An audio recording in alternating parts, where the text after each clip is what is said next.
तो भाई लोगों, सलमान खान की बहुप्रतीक्षित फिल्म सिकंदर थिएटर्स में धमाका मचाने के लिए आ चुकी है। और जैसे ही भाईजान की कोई पिक्चर आती है ना, तो फैंस का एक्साइटमेंट लेवल वैसे ही 7वें आसमान पर पहुंच जाता है। अब भले ही पिछली कुछ फिल्मों से सलमान भाई को कुछ खास रिस्पॉन्स नहीं मिला हो, लेकिन इस बार ईद का मौका है और सिकंदर से उम्मीदें काफी ज्यादा थीं। पर सवाल ये है कि ये फिल्म उम्मीदों पर खरी उतरी या नहीं। तो बैठ जाइए, बेल्ट बांध लीजिए और चलिए मेरे साथ सिकंदर की पूरी कहानी का पर्दाफाश करने। अब देखो भाई, फिल्म के नाम से ही समझ आ रहा है कि सिकंदर यानी कि सलमान खान फिल्म में किसी ऐसे किरदार में होंगे जो सबकी भलाई करेगा, मासूम लोगों का मसीहा बनेगा और जरूरत पड़ने पर विलेन की हड्डियां चटका देगा। लेकिन ये तो सिर्फ नाम की बात है। फिल्म शुरू होती है राजा साहब उर्फ संजय सलमान खान से, जो राजकोट का राजा है और वहाँ का मसीहा बना बैठा है। उसकी जिंदगी सिर्फ समाज सेवा और लोगों की भलाई में लगी हुई है। लेकिन जैसा कि होता आया है, जहाँ राजा होगा वहाँ दुश्मन भी होंगे, और इस बार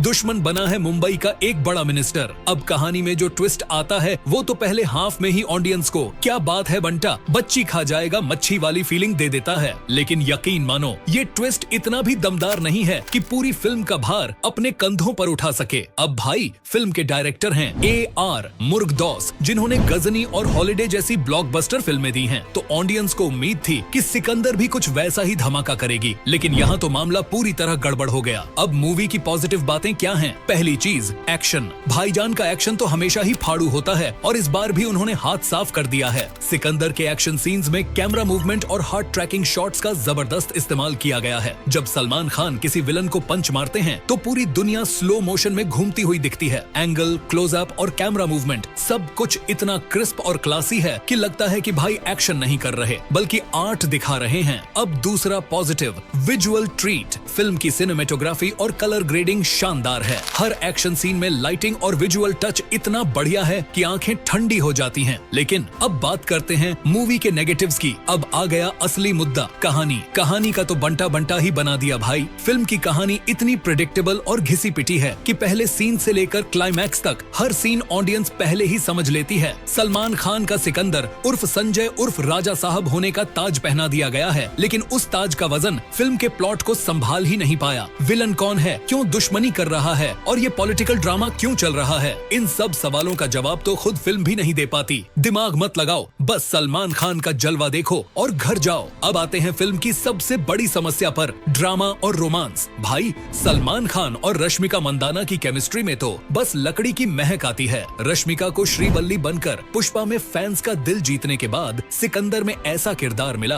कि वो खुद कंफ्यूज हो गईं कि वो फिल्म में है भी या नहीं। उनका रोल इतना फीका और बेअसर है कि उनकी और सलमान की केमिस्ट्री पूरी तरह फ्लैट हो जाती है। रोमांस में फील तो छोड़ो, एक्सप्रेशन भी मिसिंग थे। अब कटप्पा यानी सत्यराज की बात करें तो सत्यराज का किरदार भी इतना कमजोर और बिना वजन का था कि लगता है कटप्पा ने बाहुबली को क्यों मारा, कि मिस्ट्री सुलझने के बाद वो सिकंदर में खुद को क्यों ले आए। अब मूवी की लेंथ पर आ जाते हैं। 2.5 घंटे की फिल्म में सिर्फ 20 मिनट के एक्शन सीन्स हैं और बाकी का टाइम बस घिसे पिटे डायलॉग्स, स्लो ड्रामा और बिना लॉजिक की स्टोरी पर खर्च किया गया है। अब देखो, एक अच्छी फिल्म में ट्विस्ट आता है और स्टोरी को एक नया डायरेक्शन देता है, लेकिन यहाँ सिकंदर में एक ट्विस्ट तो आया, लेकिन उस ट्विस्ट के बाद भी फिल्म वहीं की वहीं ठहर गई। फिल्म में डायलॉग्स की तो मत ही पूछो। बस इतना समझ लो कि फिल्म के डायलॉग्स इतने बेसिक और अनइम्प्रेसिव हैं कि ऐसा लगता है जैसे कोई स्कूल ड्रामा का स्क्रिप्ट पढ़ रहा हो। अब तुम्हें याद होगा कि किक में सलमान खान का वो डायलॉग, मैं दिल में आता हूँ समझ में नहीं। भाई, सिकंदर में तो ऐसा लगा कि ना दिल में आ रहे हैं ना समझ में। अब अगर सिकंदर के सोशल मैसेजेस की बात करें तो फिल्म में वुमेन एम्पावरमेंट और ऑर्गन डोनेशन जैसे सोशल इश्यूज को टच करने की कोशिश की गई है, लेकिन वो भी सिर्फ दिखावे के लिए। अब आता है सबसे बड़ा मुद्दा, सलमान भाई का कमबैक। भाई, सिकंदर में सलमान खान के किरदार को ऐसा दिखाया गया है कि वो मासूम लोगों का मसीहा है, लेकिन ये किरदार इतना थका हुआ और रिपीटेटिव लगता है कि ऑडियंस के सब्र का बांध टूट जाता है। अब क्लाइमैक्स पर आते हैं। भाईजान की फिल्म में क्लाइमैक्स का मतलब है धमाकेदार एक्शन, तगड़े डायलॉग्स और जबरदस्त इमोशंस, लेकिन सिकंदर का क्लाइमैक्स इतना कमजोर और बेमजा था कि ऑडियंस का मूड खराब कर दिया। अब बात करते हैं फाइनल वर्डिक्ट की। अगर तुम सलमान खान के कट्टर फैन हो और सिर्फ भाई की एंट्री और एक्शन देखना चाहते हो तो ये फिल्म तुम्हारे लिए ही बनी है। लेकिन अगर तुम अच्छी कहानी, दमदार प्लॉट और इमोशन से भरपूर फिल्म देखने की उम्मीद में हो तो ये फिल्म तुम्हारे लिए टाइम और पैसे की बर्बादी से ज्यादा कुछ नहीं है। मेरी तरफ से सिकंदर को मिलते हैं 2 स्टार्स और आधा स्टार, सिर्फ और सिर्फ भाईजान की एंट्री और एक्शन के लिए। तो भाई लोग, अगली बार की फिल्म फिल्म में सलमान भाई कुछ नया लेकर आएं और हम फिर मिलेंगे नए रिव्यू में। तब तक के लिए अलविदा और जय हिंद।